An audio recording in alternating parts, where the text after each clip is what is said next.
こんにちは。行政書士社会見労務士の小園です。中小企業経営のちょっといい話ということで動画をお送りをしております。今回は業務改善助成金という助成金のご紹介をしていきたいと思います。新型コロナウイルス感染症が流行してやや落ち着いてきて収束をしたといった状況の中で、その後に出てきたのが賃上げ、そして生産性の向上といったところになるかと思います。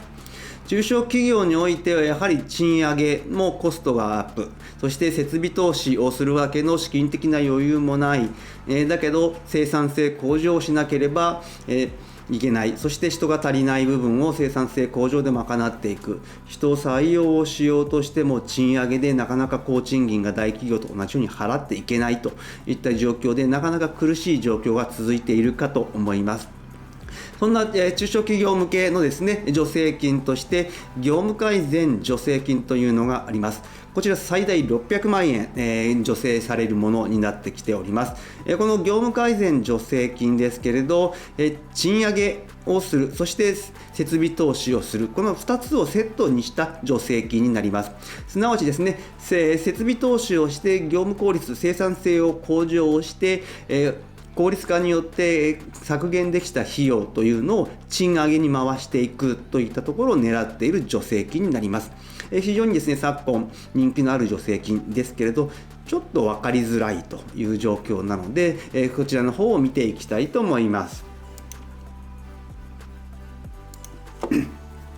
まずはですね、業務改善助成金の概要について見ていて、この業務改善助成金のこのコースですね、すごく細かくいっぱいあるので、そちらを見ていきたいと思います。そして多くの会社で気になっているのがこの特例ではないでしょうか。この特例の事業者はどういった方なのか、そして特例に該当するとどういう特例措置があるのかについて見ていきたいと思います。この、特例の事業者でなぜ皆さん注目をしているかというと、あまり助成金ではないんですけれど、車が対象になる、パソコンが対象になるというのがこの特例事業者の中にあるということで、やはりですね、車を買いたいんだけどという相談が多い。パソコンを買いたいんだけどという相談が多い。その場合にこの業務改善助成金の特例の事業者に該当するのかどうかといったところの判断が非常に重要になってくる。そして令和5年からですね、令和6年、2023年から2024年にかけて変わった部分が、この特例事業者における特例措置ですね、2024年度ですね、一つ廃止されておりますので、そちらの方も見ていきたいと思います。そして最後に注意点とまとめとなります。まずは業務改善助成金ですね、こちらの概要について見ていきたいと思います。この目的はですね、冒頭でもお話をしましたけれど、中小企業、小規模事業者の生産性向上を支援をするもの、そしてさらに事業場内で最も低い賃金の方の賃金の引き上げをするための制度という言い方。事業場内で最も低い賃金は事業場内最低賃金という言い方をしますけれど、この引き上げに関しては30円以上というルールがあります。そして事業場内最低賃金の額ですけれど、ここまずチェックしてほしいんですけれど、事業場内最低賃金と地域別最低賃金の差が50円以内であることということが必要になってきますので、まずはご自身の会社の事業場内最低賃金というのを計算をしていただいて、それが地域別最低賃金とどのくらいかけ離れているのかというところのチェックが必要。この条件をクリアすることで、事業場内最低賃金の引き上げ計画を作って、そして設備投資計画を作って実行して、そして最終的に業務改善助成金として最大600万円を受給するという形になっております。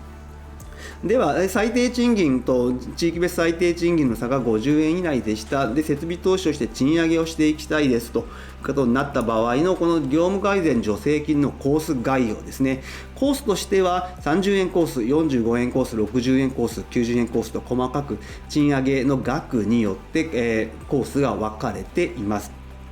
そして賃上げをする労働者の数によって助成金の上限も変わってくるという形になっています。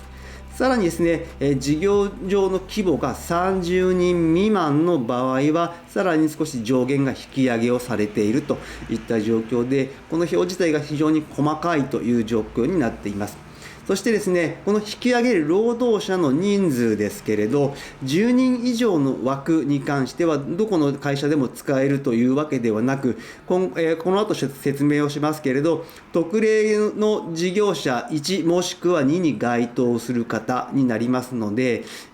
ここに該当しない会社で10人以上に引き上げても7人以上の枠が適用されるというふうに考えてもらえればと思います。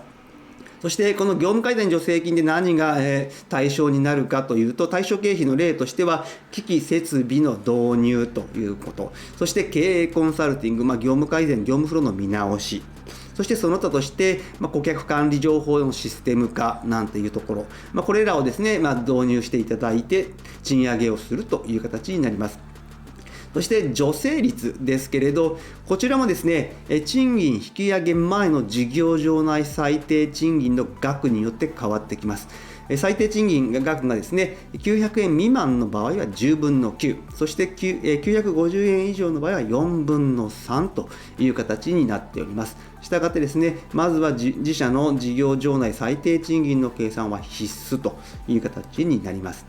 そして助成率のところに括弧書きでありますけれど、10分の9ですとか5分の4と書いてあるのは生産性要件を満たした場合の特例という形になっております。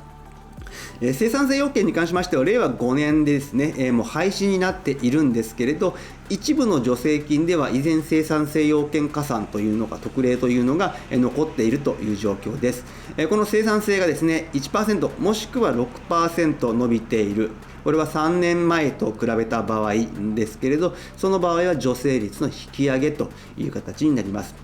詳しくはですね、公募要領の方を見ていただきたいですけれど、この生産性ですけれど、この雇用保険における助成金での生産性というのは、付加価値を雇用保険の被保険者の数で割ったものとなりますので、注意が必要です。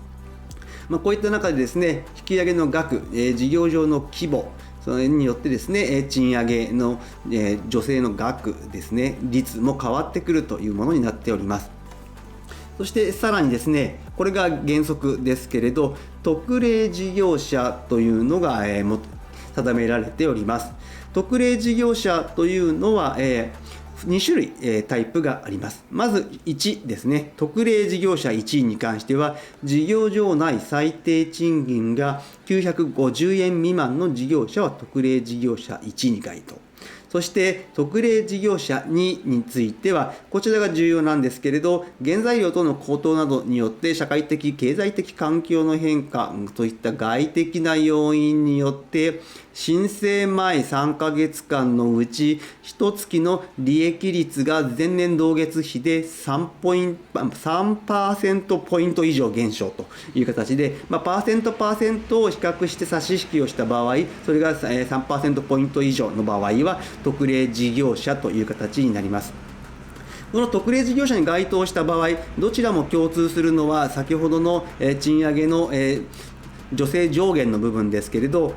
こちらはですね、引き上げ特例の対象にどちらもなります。なおかつさらに特例事業者2に関しましては、生産性向上に資する設備投資のうち定員7人以上もしくは車両本体価格200万円以下の乗用自動車ですとか貨物自動車、PC、スマホ、タブレットなどの購入費用が対象になるということになっております。令和5年度にあったこの他に関連する経費、机や椅子も買えるというのもありましたけど、こちらは令和6年度2024年では廃止になっていますので、特例事業者2で使える対象経費の拡大に関しては車、スマホ、パソコン、タブレット、そういったところになってくるといったものになっております。最後に注意点とまとめです。こちら、申請単位に注意をしてくださいということで、通常はですね、雇用保険の事業所単位で行う形になりますけれど、今回の申請はですね、工場や事務所などの労働者がいる事業場ごとに申請をするというのに注意が必要。そして最低賃金の引き上げに注意という形で、こちら最低賃金を満たしていない場合にそれを満たすためというのはですね、法律義務を果たすためになりますので助成対象になりませんので、最低賃金の引き上げに合わせて賃上げをしていく場合は最低賃金の発行日の前日までに賃金の引き上げが必要という形になります。通常10月ですけれど、発行日に関しましては都道府県ごとに日にちが変わってきますのでよくチェックをしてほしいと思います。そして申請回数は2023年は複数 OK だったんですけれど、2024年令和6年度からは1回のみという形になります。ただですね、過去に業務改善助成金を活用した事業者も再度申請は可能という形になっております。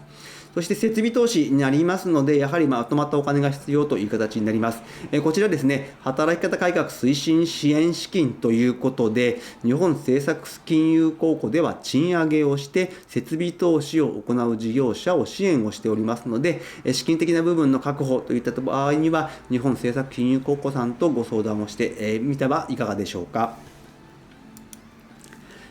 今日の内容が明日からの経営にちょっとだけ役に立つことを願っております。ご視聴ありがとうございました。それではまた次回。